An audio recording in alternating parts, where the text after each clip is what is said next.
Hey everyone, welcome to Watch News Weekly, joined by Adrian. Again, you guys have complained, we always talked about, hey, what's on the wrist before we start the episode off. I'm going to start off with Adrian, who's got on something really subtle.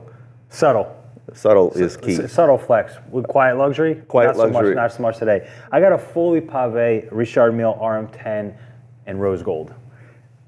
Blast from the past. And guess what? That makes a splash at a pool party. Problem is that when the sun's out, when the sun is out. I was about to say, the lighting is not right for this watch. So oddly enough, lighting has also a lot to do with the soft shore. This is the limited edition Yarno Truly. I believe they made 500 pieces of these. 500? One of the best offshores ever, in my opinion. So the reason I like this is because, again, when the light hits this watch right, because of the gray titanium buttons, as well as crown, as well as bezel, the carbon makes it light, makes it comfortable. Yarno Truly was a Formula One driver from 97 to 2011, I believe.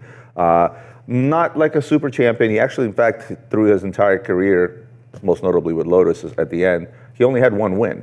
And people are like, well, why would they make a limited edition for him? Because when it comes to Formula One world, getting a single win is a pretty decent result, because most guys out there, it's a very competitive sport, and we're in new racing in the times of Schumacher and Lewis Hamilton's. Good luck getting a win. It's like playing when Michael Jordan is playing or LeBron James is playing, basketball. It's more a golf individual thing. Doesn't winning. Yeah, exactly. Doesn't mean that majors. It doesn't mean that other players during that era, like Allen Iverson, one of the greatest players ever. But never won. But exactly. So it's one of those things. Let's just not say that again. Allen Iverson is my guy. Oh, I love Allen Iverson. I love Iverson. Anyway, Yarno Truly limited edition. Let's get into the Watch News Weekly episode. But let's talk about two brands in particular. At the moment, one of them being Hublot, Ricardo Guadalupe. He's retiring after 2 decades at the helm, right? He was a managing director for the first 8 years, and then 12 years as the CEO of Hublot. And people always ask and hate on Hublot, and I've always said it the same. I love Hublot. I think they do a wonderful job. I think some of the design, some of the innovation within the brand is amazing. And Hublot has been smart. They're building a third factory now. So there was one, then there's two, and there's going to be a third one that they're building. Well, there's clearly demand for the product. People can hate all they want, but exactly. The biggest boss move they made is when they went into the world of soccer, or football as it's known around the world. South America, I would probably say Hublot is the number one selling brand after Rolex, obviously, because of popularity of soccer there, as well as Europe. So they encompassed a humongous crowd with that. He's replaced by Julien Turner. All right, he was just named to the top job at Heuer in 2024, but now they're moving things around. And Antoine Pin, who was head of Bulgari watch business, is now moving on to head Heuer. So they're making some moves internally. Ricardo is going to be holding some sort of a, they called it either a legacy or honorary chief position within the company, meaning he's like retiring, but he's not retiring. I guess he's going to stay on to advise maybe across both Bulgari, Heuer, and Hublot. They call that a consigliere. Yeah, he's going to be the consigliere. Lvmh did a tremendous job with Bulgari. Obviously, that credit goes to Anthony Pin, because when they did the Octafinissimo, I mean, they blew it out of the water. Yeah. And I think that LVMH, recognizing what the market is right now, there was recent reports of Heuer sales being down a bit. I think they're making moves internally, really, and they're shaking things up, and they're going to change things around. And I think that in the next 5 years, you're going to see a huge future for LVMH Group in the watch world. That's my take on it. And again, Ricardo, happy retirement. He did a tremendous job with that brand overall, I think. And then I'm hoping, big shoes to fill, I think. I would say the meme that I saw on Instagram this week was in regards to his departure from Hublot, and the meme was like, not R.I.P. Mr. Guadalupe, but farewell. Thank you for the 2,597 limited editions you were responsible for. I thought that was pretty funny. It is funny. Let's go to the next slide, and the next piece of news is again LVMH. They've been buzzing in the news, and now they want to become the official. This is now official. This big is huge news. This is huge news. Again, it's a huge news in the watch world. It's also huge news in the Formula One world, right? This is quite possibly the biggest news in watches from a brand perspective. I'll explain to you why. Because you have Rolex at the top, and then you have everybody else. Nobody can even compete. It's not even close. And here in comes LVMH to say, hold my beer. Yeah.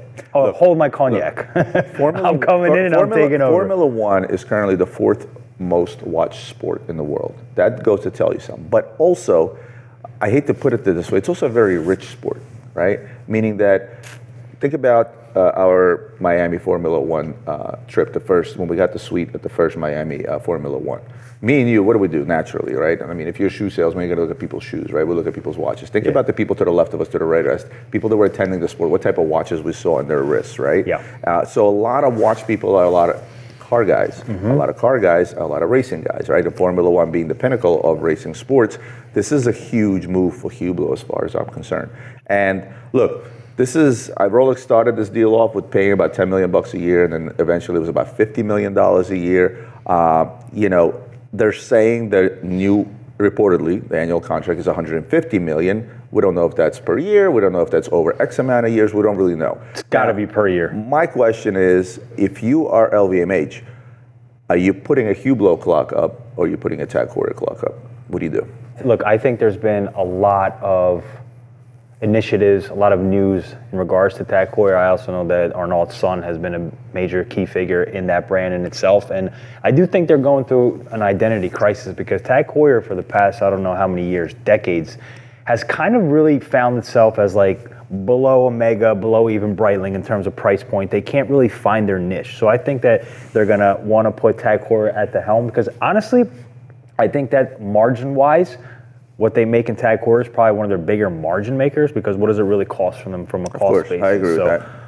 And but then Hublot is also the more expensive brand. But there's also more risk for a Tag Heuer.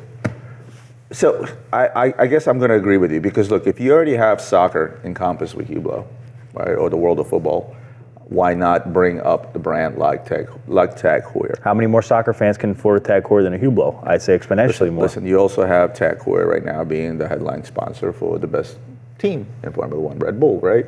So, I'm going to guess that you're going to be right, and it's going to be Tag Heuer front and center all around the circus, the clocks, et cetera, et cetera. But again, LVMH has been buzzing in the news, and which is perfect timing. It's bringing a lot of attention to the new line of Louis Vuitton watches that they just really excited to see what they come up with. I've been saying it for years. At the end of the day, once you have the financial backing, that creates an opportunity for you that's pretty much endless in terms of R&D you can provide, the people and engineers that you can bring in, the brilliant minds you could bring in. So I think the most upside in terms of new and upcoming watch brands is Louis Vuitton, because they're going to come out with something. Well, they already did. They already came out with watches. They're very Recepi vibes, if you ask me. I spoke to one of the guys in New York from Louis Vuitton, and he just picked my brain on it. And I said, for you guys, you have one win. Louis Vuitton never goes on sale. You cannot buy a Louis Vuitton at a discount unless you buy it on the secondary market, right? Pre-owned.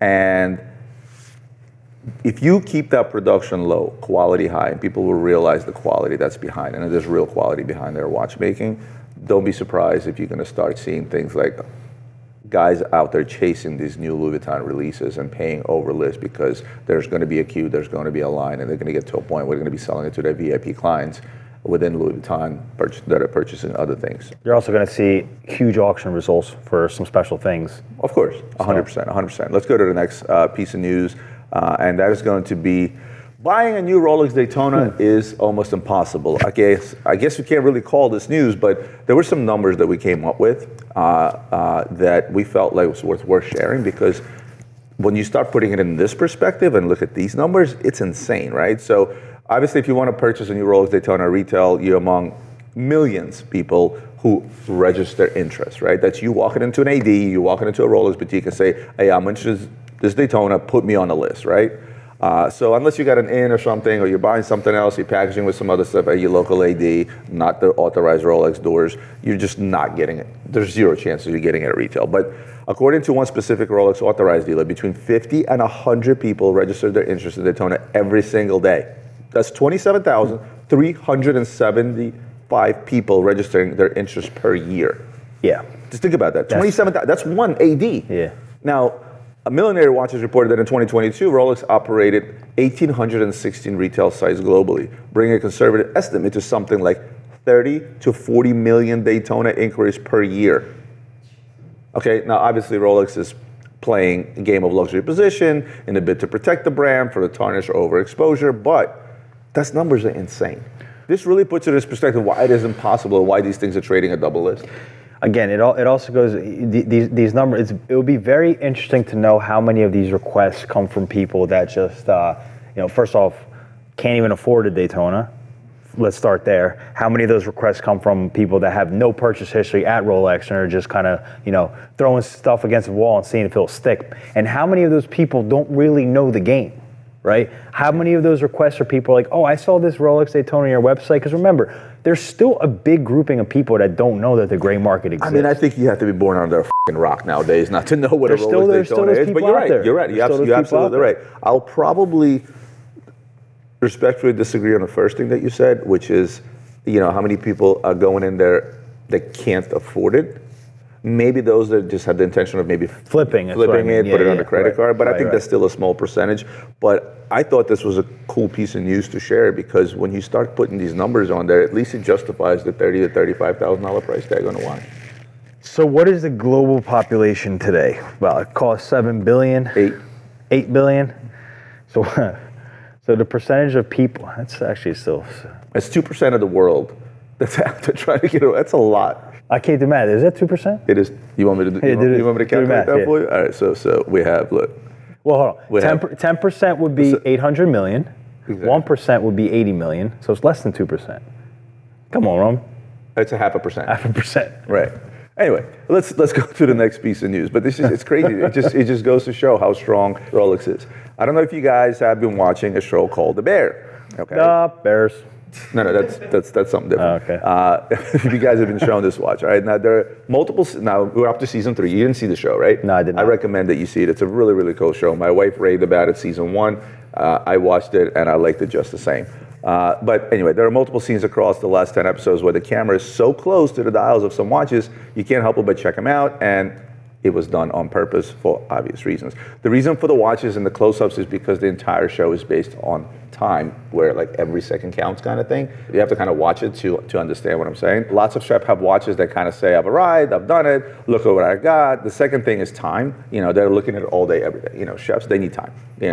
When you're cooking something, literally every second counts, especially in the busy restaurant, etc. But let's look at some of the watches that we saw in these episodes. So the pastry chef Marcus Brooks, played by Lionel Boyce, was wearing a vintage G-Shock at the start of the series, but in a later episode, when he's starting to take the whole thing more seriously, he upgraded to the Tissot Gentleman Powermatic 80. Chef got a raise. It's a good looking watch, actually. It's funny. People always ask me, listen, Roman, I'm playing in that up to $1,000 price range, $500 price. I always go to Tissot. I've always liked their designs. I've always felt that they were extremely comfortable. I felt that the quality was there. It's Swiss made. They have the history. Anything under $1,000, people ask me, I go to Tissot. I don't know about you. I don't know what your go-to is. Let's go to the next guy. And that's going to be Luca, the pastry chef that Marcus aspires, played by Will Poultier. Also makes a brief cameo. While he never wore a watch in the past, he now has an Omega Seamaster Aquaterra on for the latest episodes. Pure class. Seamaster Aquaterra, black like that, is better looking than a Datejust. 100%. Better looking watch. 100%. In every way. It's actually one of the most eligible watches as well, especially when you get to be my age. Legible. What did I say? Illegible? No, legible. Yeah, legible. We've gotten corrected on that a few times. I know. Let's go to the next person, and that's Andrea Terry, played by Olivia Colman. In the one shot, she clicks her glass against her Rolex Submariner to actually get everybody's attention. And you know what? I find nothing more sexy than a men's Rolex on a woman. My wife has 4 men's Rolexes. I told you, women just got, when a woman is wearing a great watch, it's just way more swag than when it's a men's watch. To me, I like. But it's also killed a lot of men's watches for me. Because like the Rose Gold Daytona? Killed it. A Platinum Day Date? 5711 Rose Gold, Platinum Day Date, Platinum Daytona. Like just, not that I can't. What? RM10?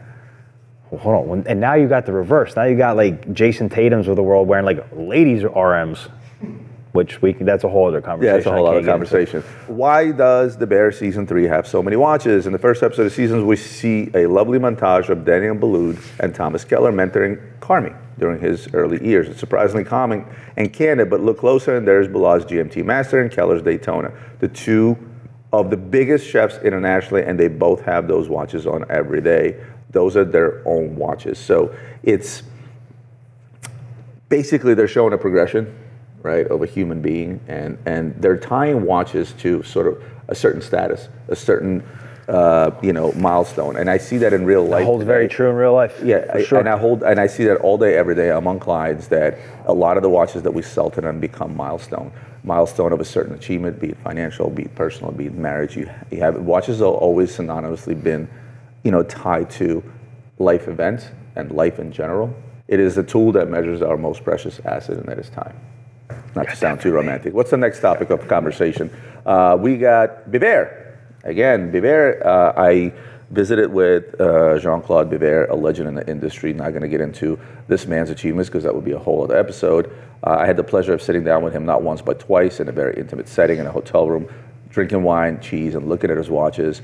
And after I did that, I said right away, hey, everybody that's been talking shit about the watch is wrong. Because when you get hands-on, when you see the quality, and when you hear the man himself speak, if you guys Who's been talking shit?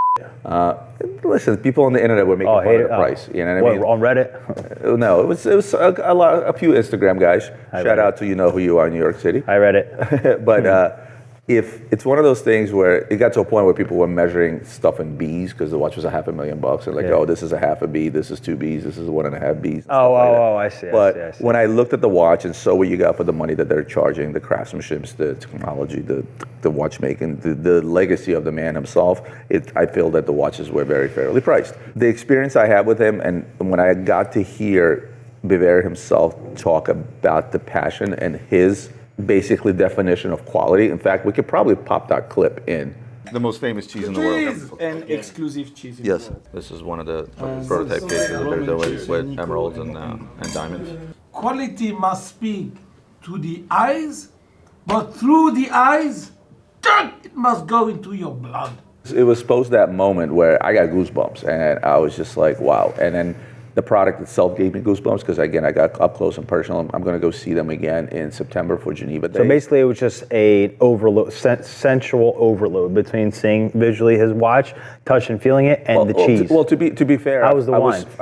The wine was great. The cheese was wonderful. We all know about how special his cheese is. You can't buy it. You can't get it. I don't know this. I just heard it from you. Exactly. First of all, the fact that I got to sit at the same table with Jean-Claude Biver, a legend. He could have shown me no watches, gave me no cheese, and I would have said I had the best experience ever just sitting down and talking to him. But look, they're obviously also making a move. Their plan was only to make 15 to 20 watches a year, so it's not like they're going big. This is something that's going to be an extremely exclusive club.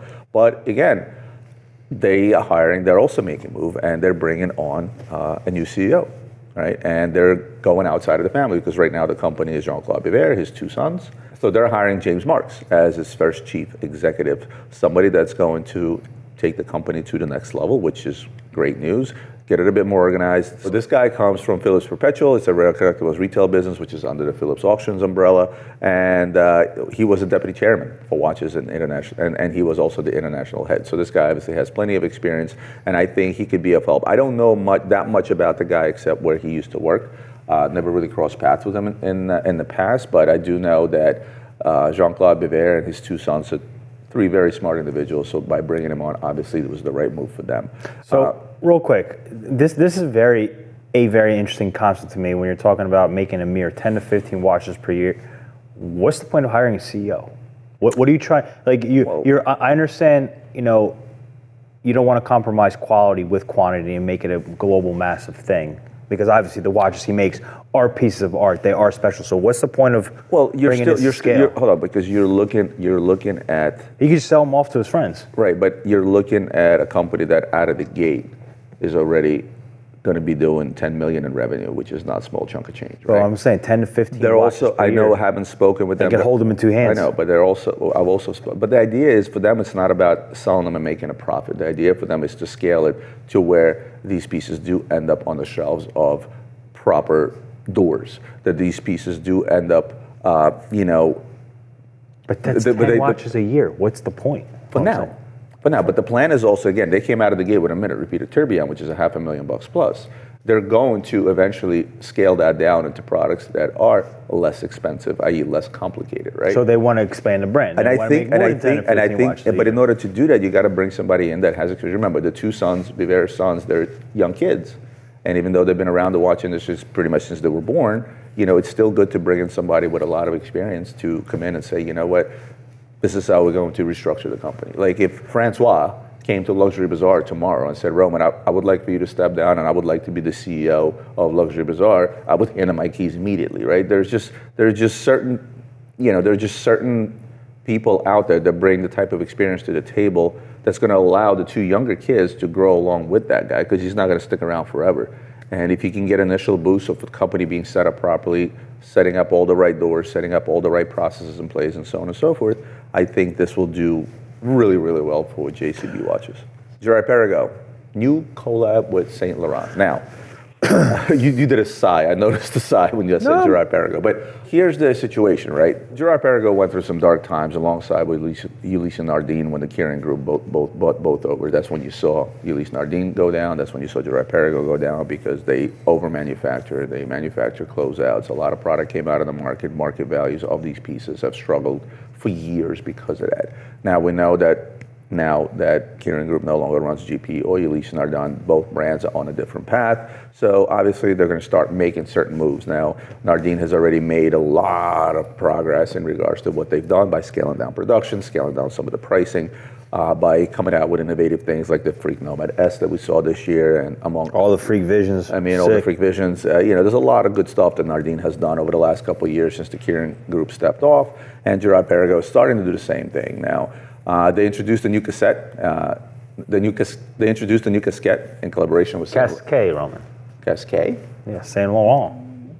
Not Casquet. I don't speak French. Casquet. Neither do you, by the way. But anyway, the casquette first appeared in 1976, all right? And it was brought back as Casquet 2.0 in 2022 in a limited edition, and then that quickly sold out to some degree of fanfare and acclaim. Now, the latest edition of the Casquet is a limited edition made with partnership with Saint Laurent, the French fashion house. Uber Retro is entirely completely different. You look at the watch, you can't tell that's a Girard-Perregaux. Price tag of $7,500. I think this thing sells out as its 2022 predecessor. I think it's a breath. Digital clock?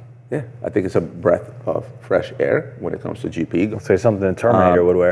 Again, this is a full-featured, multifunctional quartz movement. Displays the time, of course, as well as day, date, month, and year. For good measure, it also includes a chronograph and the ability to display a second time zone. Its most whimsical feature is the movement ability to remember a secret day of the owner's choice, such as a birthday or anniversary. So it is a cool quartz item. Again, outside of the realm of Girard-Perregaux, Girard-Perregaux is a powerhouse, a horological powerhouse with many watches under their belt, which I consider to be iconic. Specifically the Triple Bridge. Personally, I think one of the best tourbillons ever made. This is going to be a limited edition. I think Saint Laurent is going to help boost those sales. And I think you do a watch like this to bring yourself sort of to light. I don't know if I go this route to bring myself back to light. Are we giving our opinions now? Or yeah, please. Okay, what do you sure. think? Let's go back to the picture of the watch. So look, we've obviously covered the fact that Girard-Perregaux is an absolutely phenomenal brand in terms of some of the innovations that they have. When you do something like that, I feel it cheapens the brand. First off, this would be better served as an alarm clock on my desk or on my bedroom stand rather than wearing it on my wrist. And I just don't see how this relates in any way to Saint Laurent, which makes beautiful clothing, beautiful handbags, beautiful stuff, right? This doesn't scream GP, this doesn't scream Saint Laurent to me at all. I would think they would make something a little more edgy when I was reading this, and they came out with this Terminator thing. There's who's gonna buy that? $7,500 for like. Kind of like it, I'll be honest. Oh, of course. What I'm saying is that would have been dope as like an alarm clock or something. Yeah. You walk into Saint Laurent or something. I can't hear beep beep beep beep. Yeah, look, you walk into Louis Vuitton, right? And you have your section with clothes and bags and shoes and furniture and home goods, right? If you walk into a big point of sale. Saint Laurent could have had something like that as well, because right now you walk in, it's just clothes, bags, shoes. What if you have a section where you have like alarm clocks on the table? Is this going to be in their like little wallet and poche section? Is this where they're going to? I don't know if it's going to go through Saint Laurent's point of sales. We don't know that. I don't know if that. I mean, it would be better off going through their point of sales than GP's point of sales. Saint Laurent's a much bigger brand. So I'm gonna touch back on what you just said. Cheapening the brand. If you remember when the Kering Group gave up Ulysse Nardin, and it's now again privately owned. The first thing they did is they slashed retail prices by like 50% or more.